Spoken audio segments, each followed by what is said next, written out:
Hello, everyone, and welcome back to Nerd Doctors. My name is Griffin, and I'm joined with my co-host Edward. What's up, guys? Today, we're going to be reviewing the Lord of the Rings trilogy in preparation for the new Lord of the Rings TV show coming out. I'm really excited for that TV show. That looks so much fun. It does. It looks really good, man. A lot of people were trashing it, but when the video came out, the trailers, I think they're like on their third trailer, looks fucking great. Can't wait. Yeah, so we're gonna start off with Fellowship and work our way down. These movies are great. I can rewatch them at any time. I'll do extended cut and everything. I'll sit there for the full 4 hours. Doesn't even feel that long. It's so much fun. Yeah, they're really good movies. And these, I did read the books years before the movie. Well, no, not years. I was in high school, so about a year or two before the first movie came out. The first movie came out in 99, right? It was 2001. Wow. So I actually graduated the year that this movie came out. Okay. So yeah, the first one for me starts off really slow, perhaps too slow, too damn slow. I was just like, shit, just somebody go to Mordor, man. Somebody do something. That's how I felt. The cast is phenomenal. I do not like Elijah Wood. That's not the movie's fault. No, I agree. I find that fucking kid boring in anything he does. He just it's just his face. I guess it's weird to say that, but I just other than Elijah Wood, maybe Samwise Gamgee, the rest of the cast is fucking phenomenal.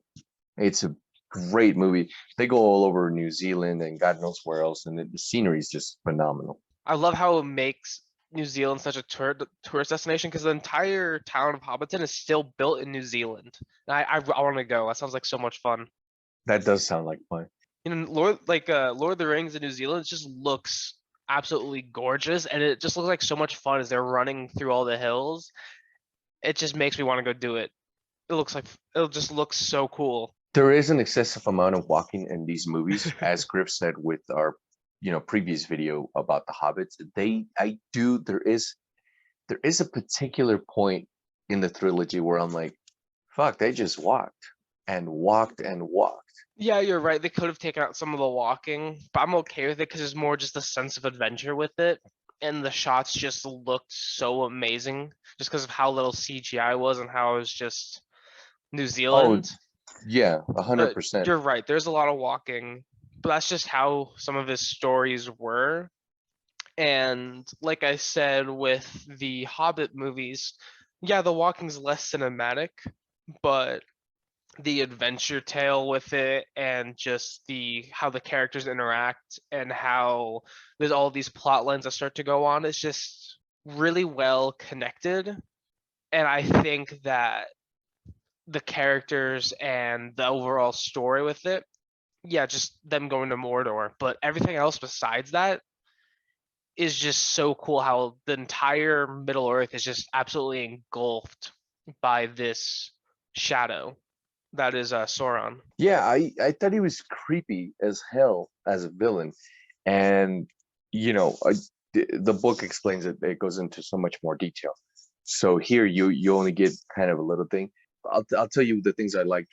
I liked Sauron. I liked Saruman. I liked Gandalf. I liked Ian McKellen as Gandalf. I liked Liv Taylor as Arwen. I liked, and funny enough, I don't really like Liv Taylor like ever. But the whole elf look and Rivendell and all of that, I dug it, man. Like Griff says, I'm into adventure stuff, man. I'm a big fan of the Never-Ending Story, The Legend of Zelda, and things like that. So whenever anybody, particularly a group of you know underdogs, go on an adventure, I'm locked in and ready to go. If you like the movies, the books are better. I don't know how you feel about this, Edward, or how you guys feel, but I think the main plot of, at least in the movies, of Frodo and Sam going to Mordor is probably the least interesting part of the story. It's still interesting. I still like it, but I think it's the least interesting part of it though. Oh yeah, I agree. I liked Legolas's group and the battle at Helm's Deep, the return of King with Aragorn, 100%. Sauron. I love the dynamic between Legolas and Gimli.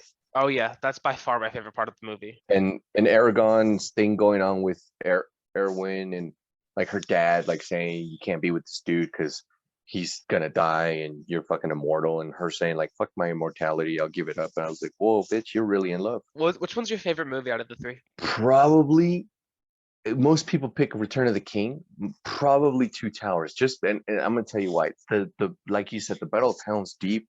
When the elves show up and they're like, "We're here to honor, a legacy." I was like, "Damn, that's hardcore, dude." And then I love fucking what's it called, Rohan. Yeah. There's just something about that little kingdom on the top of a hill and the music they play. Damn, I thought it was like, man, that's hardcore shit. Yeah, no, it is such it's so cool. I do think Two Towers is really good.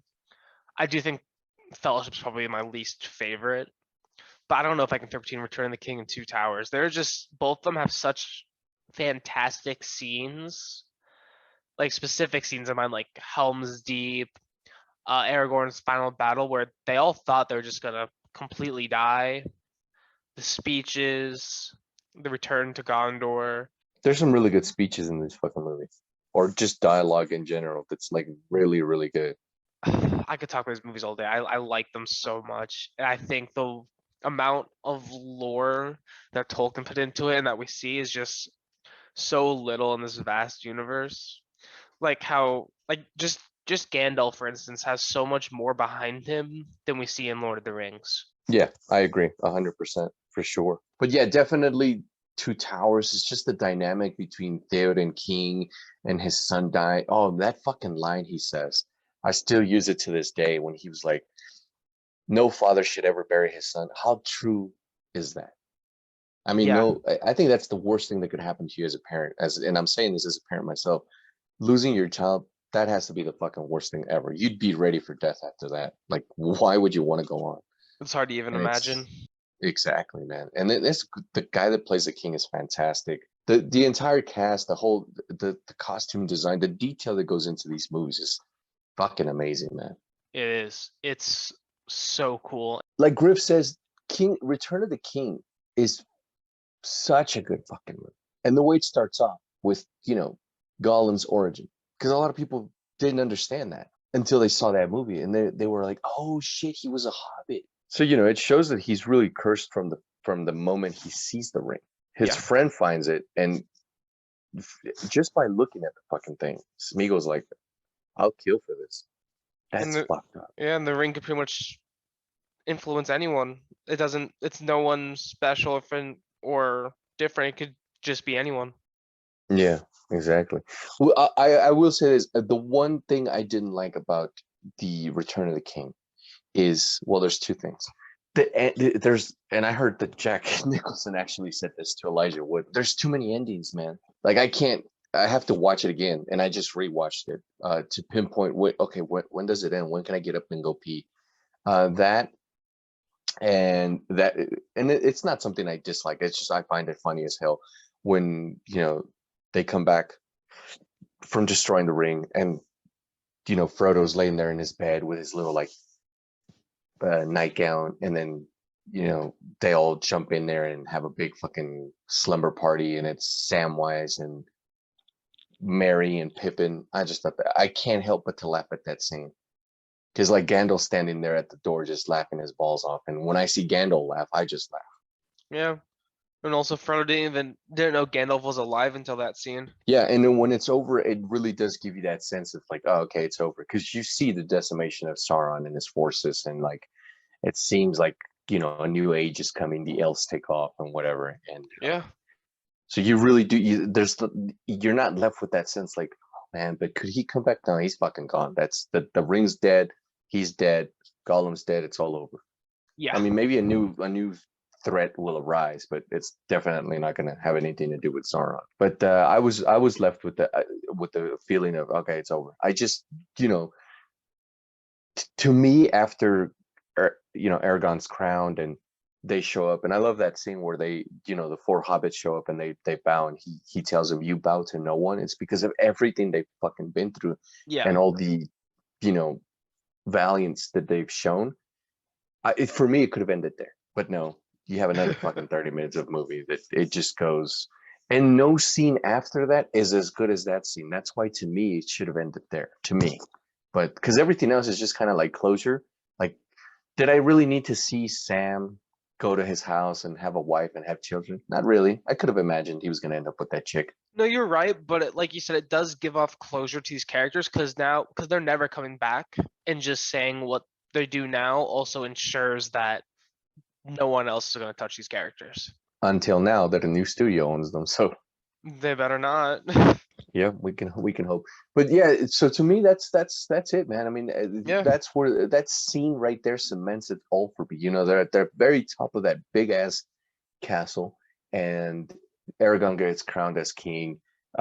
He is given Arwen as his wife. They approach the hobbits and they bow, and they're like, "No, no, my friends, you bow to no one," which shows that Aragorn's like, "These guys are family to me. They're not just hobbits. You know, they fucking bled and sweated with me." Gimli's there, the whole gang's there. And for me, I was like, damn, that's such a beautiful scene. And every other scene after that is good. It's just not as good as that one. That's fair. It is very hard to top that scene. Yeah, that scene is just, it's emotional, man. It's like, fuck, dude. This guy's Yeah. been through a lot. They could have all died at any given moment, and they're all there.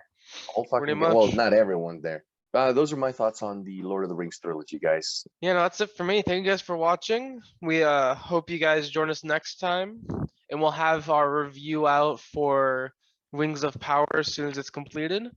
Thank you guys for watching. Leave a like, comment, subscribe, and hit the notification bell to stay up to date with our current videos. We'll see you guys next time. Thanks, guys. As always, it was a pleasure. Stay safe, and we'll be back next time.